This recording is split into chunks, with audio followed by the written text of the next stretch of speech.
For how much the web has evolved, the browsers as a platform haven't evolved that much. What we are trying to do with Chrome is to make sure the browsers are really evolving along with the web, so the web can evolve to the next level. Browsers need to get better because they were designed for an era where web pages were doing completely different things. Today, most of what we use on a day-to-day basis are applications and not web pages. People are watching videos, they're uploading videos, they're chatting with each other, they're playing games on the web. All of these things certainly never existed back when the first browsers were created, when the first web was created. Wouldn't it be great to start from scratch and design something based on the needs of today's applications and today's webmasters? When we set out to build Google Chrome, we wanted to make sure that we improve browsers along the lines of speed, stability, and security. Speed is always very important at Google, and we want to make sure that Chrome executes as fast as possible, everything from the JavaScript engine to the renderer. We started a project called V8, which was designed to allow JavaScript to execute extremely fast. JavaScript is the language that is used everywhere on the web. It was performing too slow, so we decided to make it faster. The team that worked on that did an amazing job. We're all stunned by how fast that works. We saw a big opportunity to try to take a fresh start and to use a different rendering engine. WebKit is something that we spent a long time evaluating, and WebKit is the underlying rendering engine for Chrome because it's very fast, it's very lightweight, it's very small and easy to maintain code base. So we've worked really hard to keep the browser very fast, especially when it's accessing these very powerful sites, and also to keep it very stable. For instance, if you're doing something, if you're playing a game in one browser tab and it suddenly slows down a lot because suddenly you have 58 monsters on the screen you have to kill, your next tab over that's running your email isn't going to be slowed down by that. And so we came up with this system whereby each web app would be run in its own environment, isolated from the others.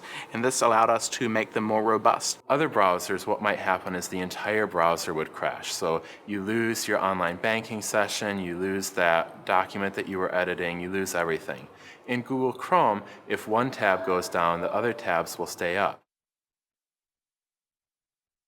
So in building Chrome, we were very concerned about security. One of the things that gives us a lot of mileage is the multi-process architecture of Chrome. So each renderer runs in a separate process on your computer. And that means that they're isolated from each other so that one can't talk to the other and steal information. So what we do is we essentially give each web page its own little playground, its own sandbox. So you've got your online banking running in one tab.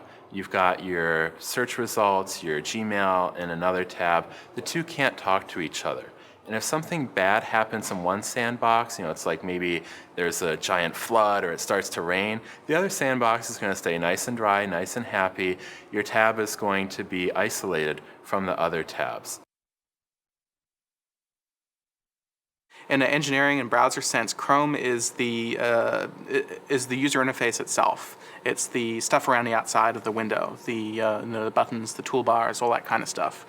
And so hand in hand with that was this design philosophy that we took, which was we wanted to maximize content and minimize Chrome. In designing Chrome, we felt that we had to make it invisible. People shouldn't have to think about Google Chrome. People should have to think about their applications. And in this process, we have taken a very minimalistic approach, just like Google.com. If you think of the white page in Google.com, we have tried to do the same with the browser. From top to bottom, we designed the interface to make sure that it was as efficient and clean as possible. We argued over every single pixel in the Chrome of Chrome to make sure that there was nothing wasted. So Google Chrome is a fully open source browser, right? And so we want to release this in a way in which others adopt good ideas from us, like we want to adopt good ideas from other folks and help the browser get better.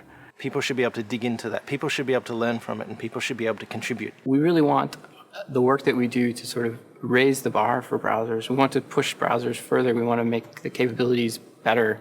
We want to be able to allow for better web applications to be delivered. Even if Google Chrome itself isn't used by everyone on the web, as long as it makes the web better, we've achieved our goal.